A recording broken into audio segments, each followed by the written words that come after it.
Hi అండి, అందరికీ నమస్కారం. ఈరోజు కథలోకి వెళ్తే వరుణ్ ట్రైన్లో ఓ సీటుపై అలా పడుకొని ఉన్నాడు. అతను కళ్ళు తెరిచేసరికి వరుణ్ గుండె దడాలుమన్నది. ఎందుకంటే ఎదురుగా సీటుపై కూర్చొని ఉన్న తన మాజీ భార్య 5 సంవత్సరాల క్రితం విడాకులు తీసుకున్నారు వాళ్ళిద్దరూ. 5 సంవత్సరాల తర్వాత ప్రియను వరుణ్ ఇప్పుడే చూడడం మొదటిసారి. తన మాజీ భార్య చాలా బలహీనంగా ఉంది. ప్రియను చూసి వరుణ్ ఆశ్చర్యపోయాడు. ఎందుకంటే తను మునపటిలాగా లేదు. చాలా సన్నగా అయిపోయింది. తనను సడన్గా అలా చూసి వరుణ్ తట్టుకోలేకపోయాడు. ప్రియ మెడలో మంగళసూత్రం, కాలికి మెట్టెలు లేవు. కానీ ప్రియవడిలో చిన్న పాప ఉంది. ఆ పాప ఎవరు? తనను చూస్తే మళ్ళీ పెళ్లి చేసుకున్నట్లు కనిపించడం లేదు. మరి ఈ పాప ఎవరు అని వరుణ్ ఆలోచనలో పడ్డాడు. ఈ విషయం గురించి ప్రియను అడుగుదామంటే ఏమనుకుంటుందో అని వరుణ్ అడగకుండా అలా చూస్తూ ఉండిపోయాడు. ఇంతలో పాప ఏడుస్తూ మారం చేస్తూ ప్రియను చాలా ఇబ్బంది పెడుతుంది. ప్రియ గురించి తెలుసుకోవడానికి ఇదే మంచి అవకాశం అని వరుణ్ ఆ పాపను ఓదార్చుతానని తన దగ్గర నుండి తీసుకున్నాడు. అప్పుడు ఒక్కసారిగా ప్రియ ఎవరా అని వరుణ్ వైపు చూస్తుంది. తను ఒక్కసారిగా ఉలిక్కి పడుతుంది. ఎందుకంటే తన మాజీ భర్తను చూసి 5 సంవత్సరాలు అవుతుంది. సడన్గా కనిపించేసరికి నమ్మలేకపోయింది. నువ్వా అంటూ వరుణ్ణి పలకరించింది. అవును ప్రియా, నేనే. ఎలా ఉన్నావు? ఏం చేస్తున్నావు? నీకు పెళ్ళైందా? ఈ పాప ఎవరు? నీకు పెళ్ళైతే కాళ్లకు మెట్టెలు, మెడలో తాళి ఎందుకు వేసుకోలేదు అని ప్రశ్నల మీద ప్రశ్నలు వేస్తున్నాడు. అప్పుడు ప్రియ కళ్ళల్లో కన్నీళ్లు ఆగకుండా కారుతూనే ఉన్నాయి. వరుణ్ అలా అడుగుతుంటే ఏమి చెప్పాలో తెలియడం లేదు. ఏంటి ప్రియా, ఏం ఆలోచిస్తున్నావు? ఎందుకు అలా ఉన్నావు? ఏం జరిగిందో చెప్పు. నేనేమీ అనుకోను, ప్లీజ్ చెప్పవా అంటూ వరుణ్ దీనంగా అడుగుతుంటే ప్రియకి తన గతం గురించి వరుణ్తో పంచుకోవాలని అనిపించింది. వరుణ్ నీతో విడిపోయాక మా అమ్మ వాళ్ళు నాకు బలవంతంగా ఒక ముసలివాడికి ఇచ్చి పెళ్లి చేశారు. నేను వద్దు వద్దని ఎంత చెప్పినా కూడా వినిపించుకోకుండా ఆ ముసలివాడితో నా వివాహం జరిపించారు. ఓసారి తాగుబోతుకు ఇచ్చి నీ గొంతు కోసాము. ఇప్పుడు అలా కాదు. ఈయనకు చాలా ఆస్తులు ఉన్నాయి. 7 తరాలు కూర్చొని తిన్నా సరే తరగని ఆస్తి ఉంది. అతనితో నువ్వు సుఖపడతావని అమ్మ ఎంతో బలవంతం చేసింది. చేసేదేమీ లేక నాకు ఇష్టం లేకపోయినా వాళ్ళ కోసం ఒప్పుకోవాల్సి వచ్చింది అని చాలా బాధపడుతూ చెప్పింది. అప్పుడు వరుణ్ ఆ తర్వాత ఏం జరిగింది అని ఆతృతగా అడిగాడు. పెళ్లి తర్వాత ఆయనతో పాటు నేను కూడా వాళ్ళ ఊరు వెళ్ళాను. అక్కడ అంతా కొత్త. నా చుట్టూ పనివాళ్ళు అడుగడుగునా నాకు ఏమి కావాలి అన్న చిటికలే తీసుకొని ఇచ్చేవాళ్ళు నా చుట్టూ ఉన్నా సరే నేను ఎప్పుడు ఒంటరిగానే ఫీల్ అయ్యేదాన్ని. పెళ్ళైన మాటే కానీ మేము ఏ రోజు భార్యాభర్తలుగా ఉండలేదు. పెళ్లి రోజు నుంచి ఆయన ఒక గదిలో నేనొక గదిలో పడుకునేవాళ్ళం. లోకం దృష్టిలో మాత్రమే మేము భార్యాభర్తలం. అలా అని ఆయన ఏ రోజు నన్ను ఒక్క మాట కూడా అనలేదు. నాకు ఏం కావాలన్నా తెచ్చిచ్చేవాడు. నాకు అక్కడ తినడానికి ఉండడానికి ఏ లోటు లేదు. కానీ మనసుకు మాత్రం ప్రశాంతత లేదు.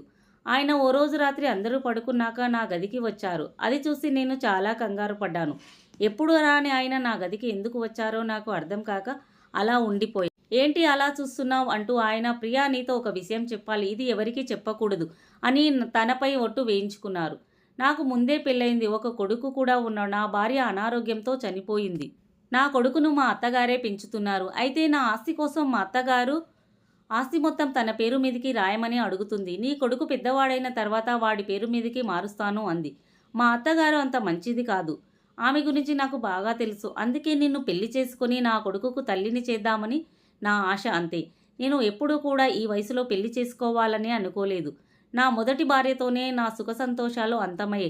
ఇక నాకు ఏ కోరికలు లేవు. నాకున్నది ఒకే ఒక కోరిక. నా కొడుకును పెంచి వాడిని మంచిగా చూసుకోవాలనేదే నా కోరిక. అందుకే నేను పెళ్లి చేసుకున్నాను. నేను పోయాక నా కొడుకుని, నా ఆస్తిని కేవలం నువ్వు మాత్రమే కాపాడుతావని నీ గురించి తెలుసుకొని నిన్ను పెళ్లి చేసుకున్నాను అని అన్నాడు. ఆయన మాటలు విన్న నాకు చాలా ఆశ్చర్యం వేసింది. కొన్ని రోజుల క్రితం ఆయన ఆరోగ్యం బాగాలేక చనిపోయారు అని తన ఏడుపును ఆపుకోలేక ఏడ్చేసింది. నాకు నా జీవితంలో 2 పెళ్ళిళ్ళు అయినా సరే సుఖం లేకుండా పోయింది అని ప్రియ చాలా బాధపడింది.